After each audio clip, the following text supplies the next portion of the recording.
Olá, tudo bem? Vamos discutir um pouquinho sobre dispositivos de segurança conforme a norma NR12. Inicialmente, vamos abordar alguns conceitos básicos sobre proteção relacionados com a parte de segurança do trabalho. Bom, os conceitos relacionados com segurança do trabalho abordam uma sequência lógica de ações para eliminar, neutralizar ou reduzir a níveis aceitáveis os acidentes ou doenças ocupacionais.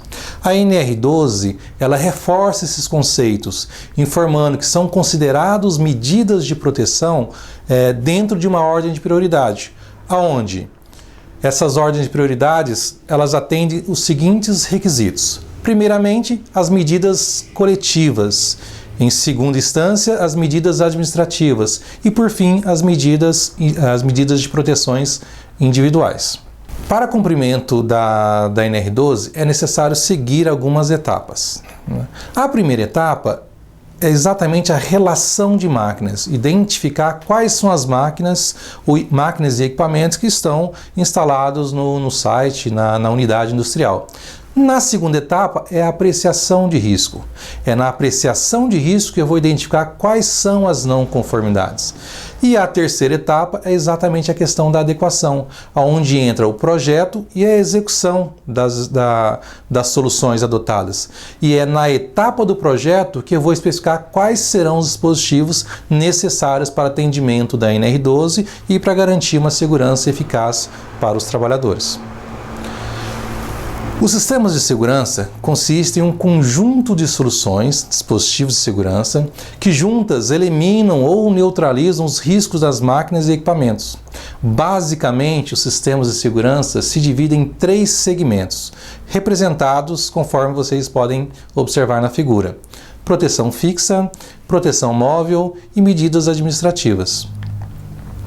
As proteções fixas, de acordo com a NR12, são aquelas que devem ser mantidas em sua posição de maneira permanente ou por meio de elementos de fixação que só permitem sua remoção ou abertura com o uso de ferramentas. Normalmente são invólucros, proteções no perímetro através de gradis. Tá?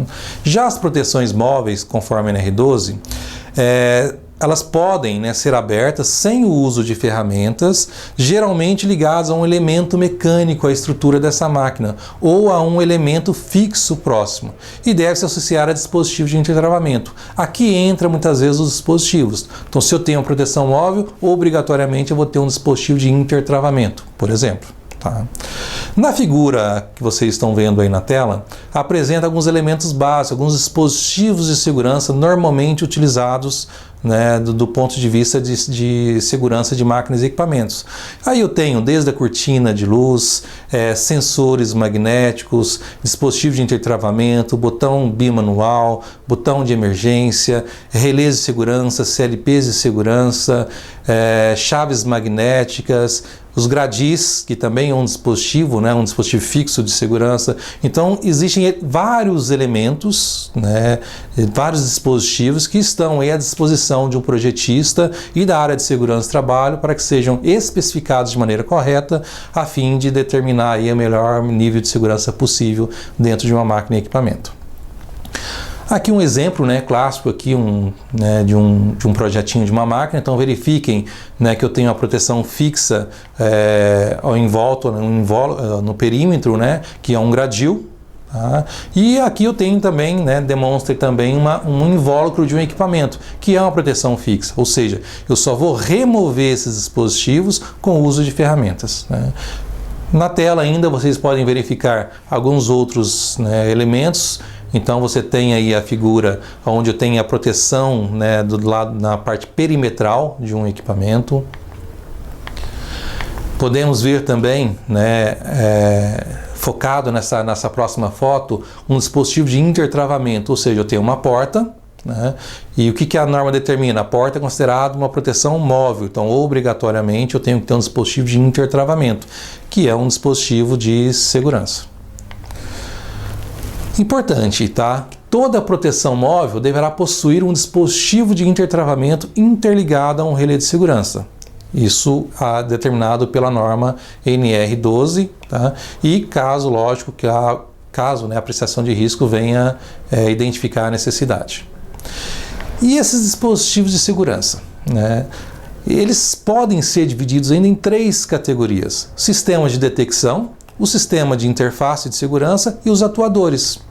Basicamente, sistemas de detecção são aqueles sistemas onde o acesso, né, ele vai detectar a proximidade da pessoa numa zona perigosa, que podemos citar aí a cortina de luz, o scanner, chaves eletromecânicas, chaves magnéticas. Já a interface de segurança são os relés de segurança, o CLP de segurança, ou seja, são os dispositivos que vai identificar a informação do sistema que detectou, né, a aproximação, e vai determinar qual vai ser o próximo passo, ou seja, ele vai mandar um sinal para os atuadores para que desliguem a máquina, atuem no freio da máquina, eliminem, faça a eliminação da alimentação dessa máquina.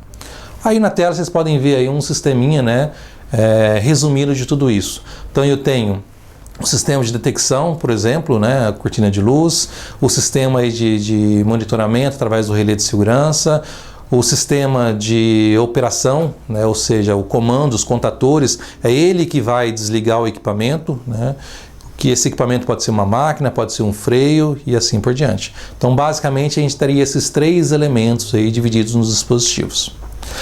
A instalação de uma cortina de luz, isso é uma observação muito importante, ela deve observar, né, obedecer principalmente os requisitos de distância de instalação.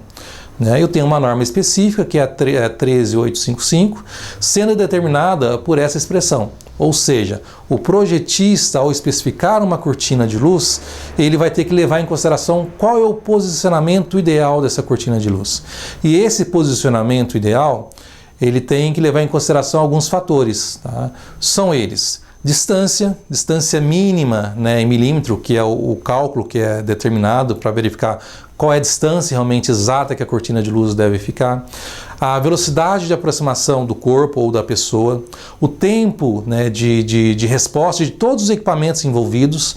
Então eu vou pegar todos os tempos que eu tenho, se eu tenho cortina de luz, contator de segurança, eu vou somar os tempos de resposta desses equipamentos e aí eu vou determinar uma distância adicional, que tudo isso é dado pela norma.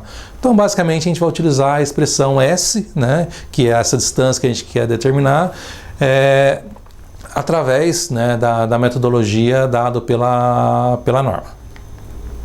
Outro dispositivo que também é bastante utilizado é o scanner, que tem como objetivo detectar a aproximação de uma pessoa numa zona de perigo.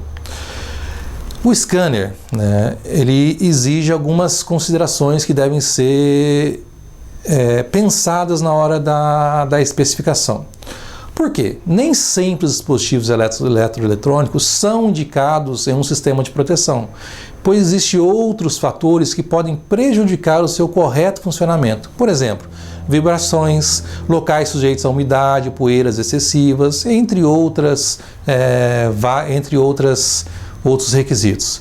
Por isso, o projetista deve ficar atento às particularidades do local onde serão instalados esses dispositivos.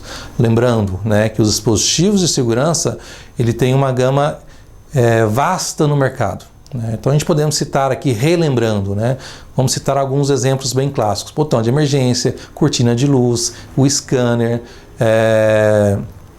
chaves eletromagnéticas, sensores.